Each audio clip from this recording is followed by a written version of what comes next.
Greetings, ladies and gentlemen. Welcome to another Wednesday edition of the Jesus Entrepreneur Experience. And we are in the business of trying to demonstrate to many people that one of the best ways of living is to have at least an entrepreneurial way of thinking, if not perhaps an entrepreneurial way of doing.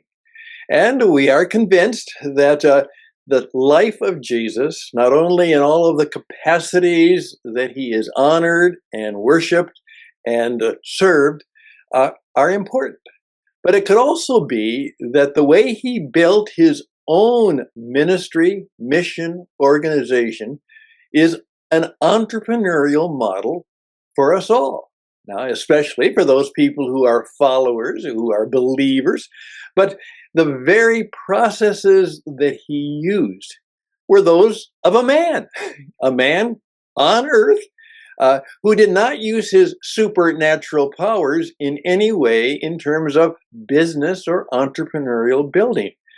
Nothing he did was to make money as today's entrepreneur would, but the very style of organizational, of leadership, of promotion, of attracting people, of making things work, he had not only a great human wisdom, he obviously was empowered by maybe a spiritual force and understanding.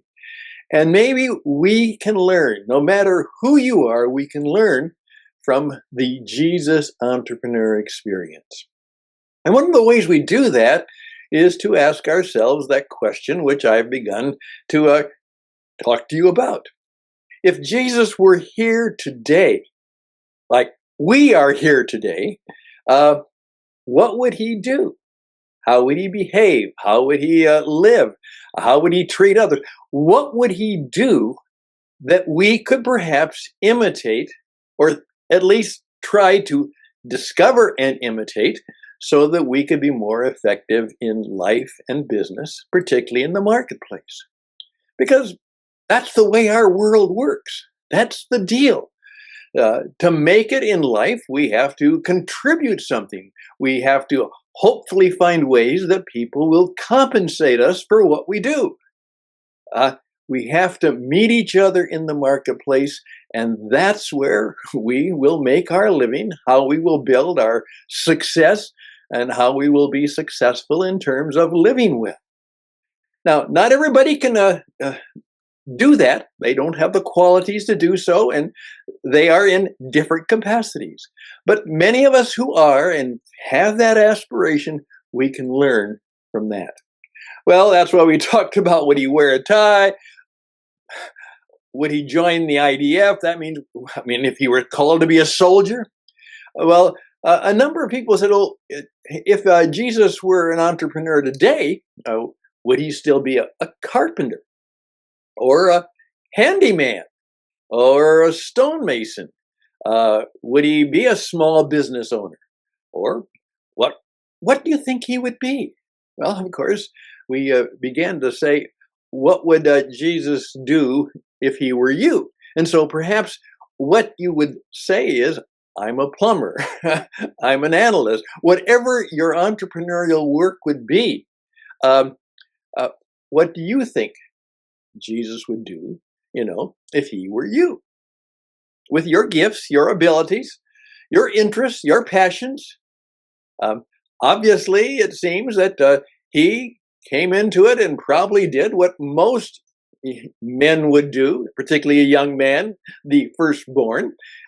He followed in the career of his father, which is very, very common, even today. And of course, in earlier times, it was oftentimes that was exactly what happened almost all the time.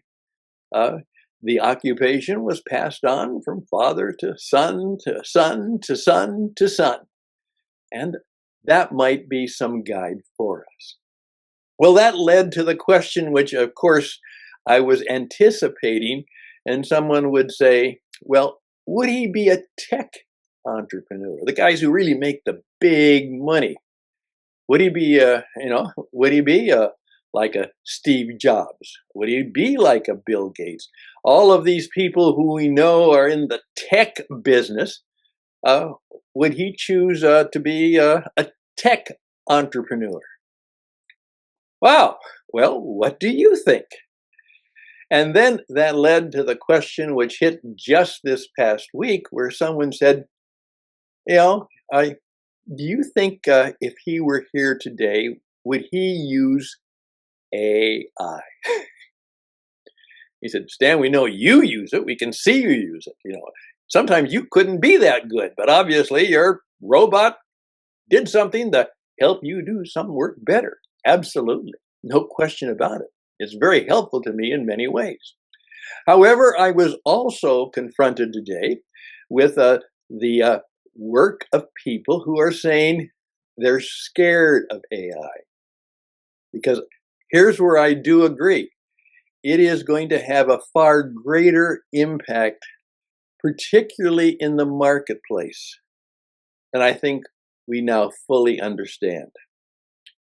In the next 3 years, there are going to be more significant changes, and that everybody's job in some way, everybody's career in some way may be affected by what's happening. And so part of what I'm trying to do is to not be afraid and not to be promoting, but using rightly and correctly what I'm learning about artificial intelligence, particularly in what I call the performance economy, and maybe even in the transformation economy. So what do you think? Would Jesus use artificial intelligence? Of course, we don't know. We may have no idea. But I think that poses a question which might be important. The problem is that if AI takes away a lot of jobs, and it will, what will happen to those people?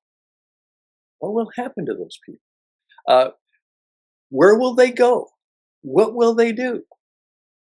If AI does things where technology often goes, and that is to be used by people who do not mean good, who do not mean well, those kinds of technical things, obviously, he would have no part of anything that doesn't do people good, doesn't contribute to human flourishing. So here's where I'm at the moment.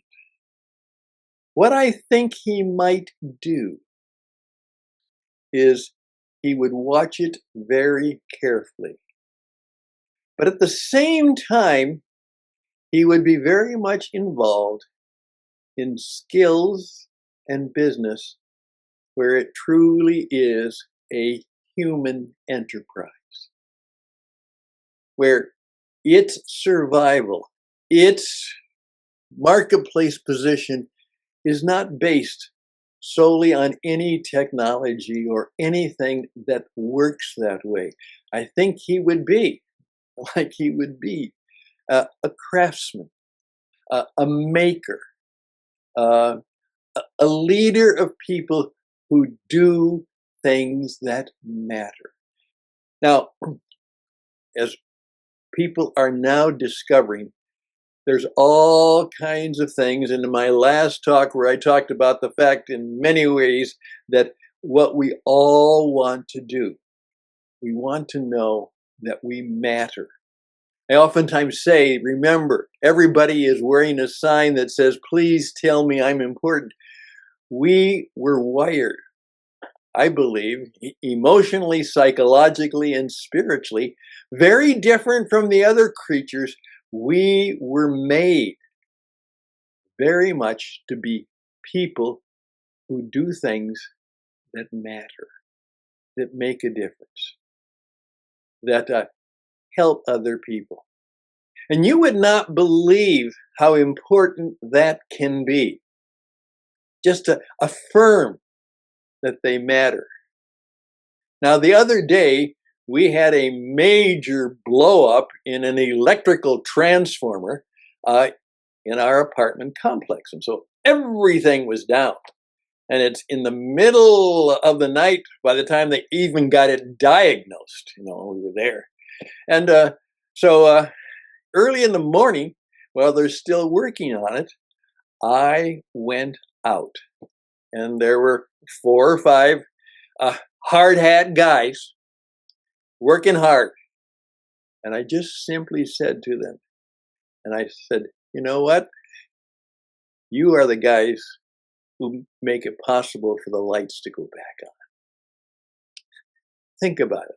All those other people, the big shots, the analysts, the managers, the executives, but you are the ones who make it work. I said, you are the guys who actually have ladders on your truck. And I always, whenever I see a truck with a ladder on it, I say, that's a man or a woman who does something that makes a difference. And by the way, climbing ladders is dangerous. It really is. And so I believe that what we will need to discover is ways that either in a vocational sense or a relational sense, an avocational, we have to increasingly help people find meaning and purpose in their life.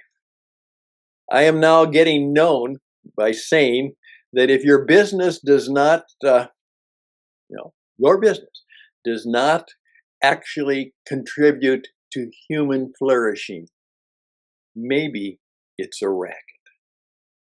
Now that shakes people up because then we define and try and decide what it means to be a racket, and then what it means to not be a racket, and then to make it mean what it means to be something that really is a benevolence.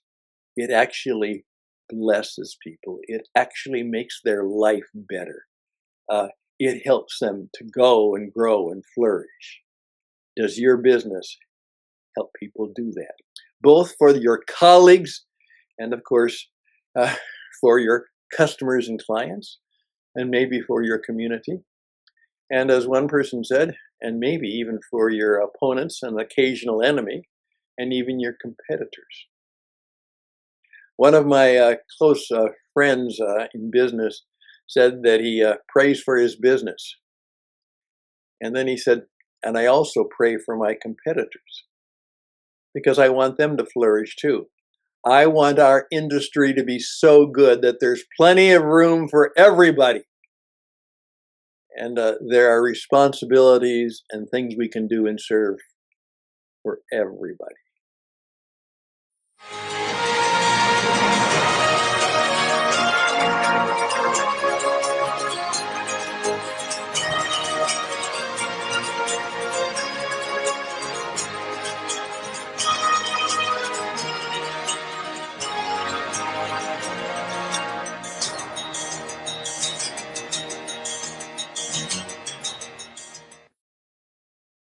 Yes, everybody.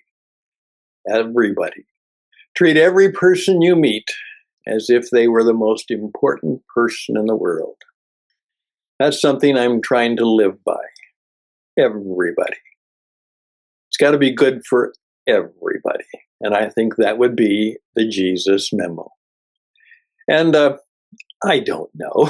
Of course, I don't know what Jesus would do with AI. That's silly. I think I know what he would do. First of all, he was wise, and he asked for good counsel, and he would read. And so he would study it. And right now, I've made a point that I've learned a lot about AI by doing it, and I can tell you, in some cases, it is amazing, scary amazing, what it can do and how real it can seem. That is true. And those of you who've had some of those great experiences know what I'm talking about. So Jesus would really look into it. And one of the things I'm doing is I'm actually going through some of the people right now who are writing and thinking and telling us about the dangers of it and what we need to be aware of. that we should not accept it as just a great blessing or a great inevitability or something we must always adjust to. There are people who have serious challenges and charges against this phenomenon. And we should take the serious ones seriously. Jesus would do that. He would be a scholar. He would be someone who really knew what to do. But I do know what he would do is pray. He would pray for wisdom. He would pray about what to do with this great power. And he would be aware that great powers can be very perverted and have great power to do evil. He knows that things that are powerful can be used by evil people. So he would pray. He would pray a lot. It has even caused me to sometimes do this, that when I go in and give it a project, I've just whispered a word of prayer. Lord Jesus, what comes out, may it be good, may it be right, may it be helpful, may it be useful for everybody. And if it's not, delete it, get rid of it, don't do it. Jesus would pray a lot about the men and women who create it, about the men and women who use it, about the very qualities that it has, and obviously he'd pray for the people who will be affected by it. He'd study the deal, and he would pray for the deal, and he would pray for everybody. I'm Stan Hustad. I'd be glad to share some of my knowledge and help in teaching as a business performance coach. Reach out to me at stan@witradio.net, stan@witradio.net. Till next time, best and blessings to you, and bye for now.